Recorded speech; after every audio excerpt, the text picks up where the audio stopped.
Jesus talked back to his parents one time, and we didn't hear from him from the ages of 12 to 30. Let's get into Bible study. So today, guys, we are reviewing Luke chapter 2, and you already know what I'm going to tell you. Comment the verses that stood out to you, and I'm going to tell you what stood out to me. Because the way that you learn who your father is, baby, you get into your word. So what is he telling you? Now, to me, Luke has a lot of divine connections in here. A lot of divine connections. But let's start off with Luke chapter 1, verse 1, where we see how Jesus actually ended up being born in Bethlehem because his parents were not even from there. So boom, the Roman Empire requests a census, but you have to go back to your ancestral town. Now, Jesus's parents, Joseph and Mary, his earthly parents, Joseph and Mary, they were descendants of King David. Now, I do have a chart inside of my Women's Study Bible that shows a little bit of the lineage of Jesus, and I'm gonna show it to you. So boom, here's a chart. Adam and Eve married, Abraham, Sarah married, David and Bathsheba married. And then you can see from their union where the descendants came from. And there's our baby Jesus, period. So boom, because Joseph and Mary are descendants of King David, they have to travel to Bethlehem in order to do their census and pay their taxes. Well, keep in mind this time Mary she pregnant, baby. And then she got to do all this walking. You see what I'm saying? She pregnant going on field trips to Bethlehem. Come to find out, she ends up having baby Jesus in a manger, right? Prophecy fulfilled. Now, this is good for us because looking at it, I can understand how frustrating it would have been for both Mary and Joseph to have to travel this far to do a census. Can't I just send y'all a postcard? Okay, can't I just... Y'all ain't got Cash App. You see what I'm saying? It must have been very frustrating to be so far along in your pregnancy and have to do this trip. But sometimes God sends us through these things and we're like, why I gotta do this, God? Why I gotta do this, God? But it's all a part of the process and we have to trust him through the process. Forward quite a bit and we're going to be looking at verse 18 when some shepherds are told by angels that the Messiah is born. So they get to go visit Jesus in the manger. Now these should not be confused with the 3 wise men who brought the gifts. This is not them. These are the first ones mentioned of seeing baby Jesus. Now, when they see baby Jesus, they're excited because they know what the angel said was true. So now they're celebrating, they're excited, they're singing praises, telling people about the Messiah. Baby, they're sharing the good news. Take a note for us. That's exactly what we should be doing, sharing the good news. Now, that was just one divine connection in terms of a relationship, but let's look at the connection with Simon, because if you look at verse number 25, you have Simon, okay? Simon was a good man, Savannah. Simon was a good man, and the angels told him, they was like, listen, you gonna meet the Messiah. You're not gonna die before you meet the Messiah, baby. He's excited. This is the divine connection. I'm telling you. Look how Simon meets Jesus. Now, to illustrate how this was so divine, you have to look at the practices that happen. So anytime you have a son in this culture, the son had to be circumcised, okay? So the son had to be circumcised, and he had to be circumcised within 8 days, okay? So son is circumcised within 8 days. Number 2 is you have to have a redemption of the firstborn, meaning the firstborn has to be presented to God in a temple. You see what I'm saying? And then step number 3 is the purification of the mother. And this typically occurs 40 days after the birth of a son or 80 days after the birth of a daughter. The woman, she's ceremonially unclean, so she can't enter into the temple. But let me show you something about the temple because there's a chart for this too. I am a visual person, so seeing things like this is so helpful. Like this is a picture of Herod's temple. Okay, so Jazz, where does the story about Simon come in? Well, when Joseph and Mary went to go present Jesus to God in the temple, when they went to go do step number 2 and present Jesus to God in the temple, guess who happened to be there, y'all? Simon. Simon happened to be there. And let me add a correction because I said that the angels told Simon this, but let me correct myself because it looks in verse number 25, it says, the Holy Spirit was upon him, meaning Simon, and had revealed to him that he would not die before he seen the Lord Messiah. So the Holy Spirit revealed to Simon that he would meet the Messiah. So when he seen the Messiah in the temple being given to God, this was an amazing moment, okay? So now he's excited, he's praising, he's talking about Jesus, he's talking about who Jesus is. He says to Mary, now he prophesies to Mary, he says to her, this child is destined to cause many in Israel to fall and many others to rise. And he has sent a sign from God, but many will oppose him. And as a result, the deepest thoughts of many hearts will be revealed and a sword will pierce your very soul.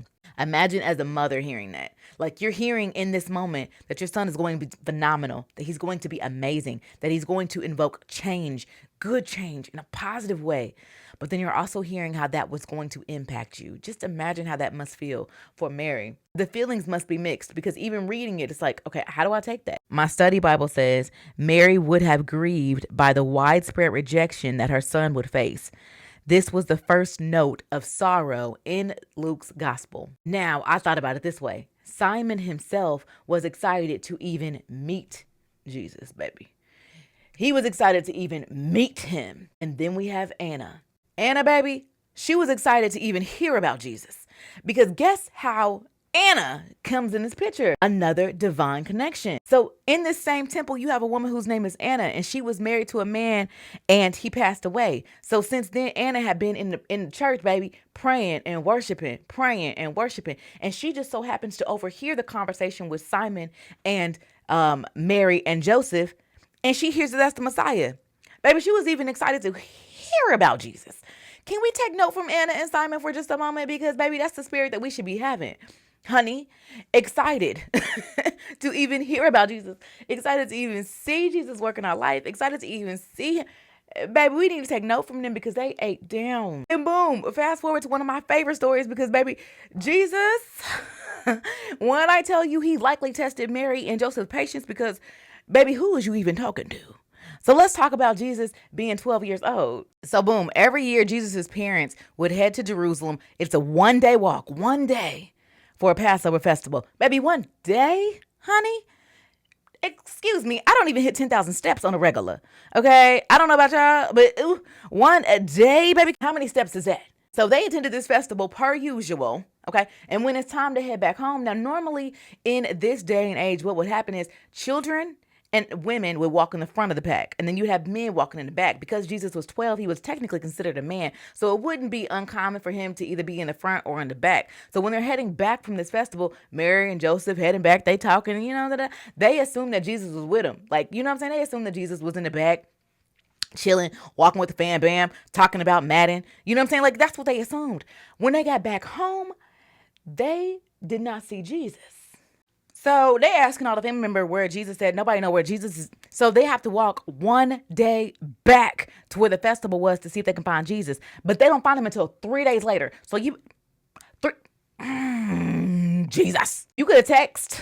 You could have called. So then they discovered Jesus, y'all, sitting in a temple amongst the religious leaders. It says listening and asking questions. Listening and asking questions. The religious leaders were astonished at his knowledge, okay? Meaning that he was listening to them, but he was asking them thought-provoking questions.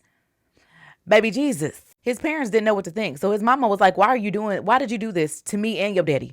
And Jesus' response, baby, his response would have got me knocked back into next Thursday. But he said, don't you know I'm about my Father's business? Oop, Jesus. Get in the car. He said, didn't you know I must be in my Father's house, period. Joseph, what you gonna do about that? Nothing. But it says here, but they didn't understand what he meant.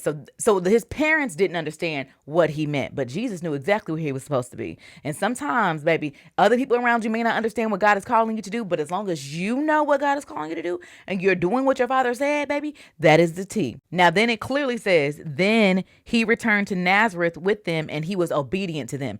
Baby, a lot of times people will use that, don't you know about my Father's business, as an opportunity to disrespect your parents. Baby, no ma'am, no ham. Moses says, respect your mother and your father. And that's what Jesus did. But we still didn't hear from him for another 18 years. And then Mary, baby, Mary played too much. Because it says right here, and his mother stored all these things in her heart. Baby, I wonder how many times she brought that up to Jesus. Remember that time we went to the festival and you didn't come back home? Remember that? Try me again. Like, I wonder how Mary was. Listen, Luke chapter 2 is jam-packed. It was so good. And you already know what to do. If you're interested in more faith-based content, go ahead and hit that follow button. If you're watching this on YouTube, go ahead and hit that subscribe button because we're going to be here every day. Every day. Tomorrow is Luke chapter 3, and I can't wait to get into it with you. And don't forget, comment what stood out to you. Because honestly, reading your word, this is how you get closer to your Father. This is how you get what he's trying to tell you. I love doing this with you, but it's so important for you to get into the word for yourself because your Father wants to talk to you. He loves you. All right, I'll talk to you later. Bye.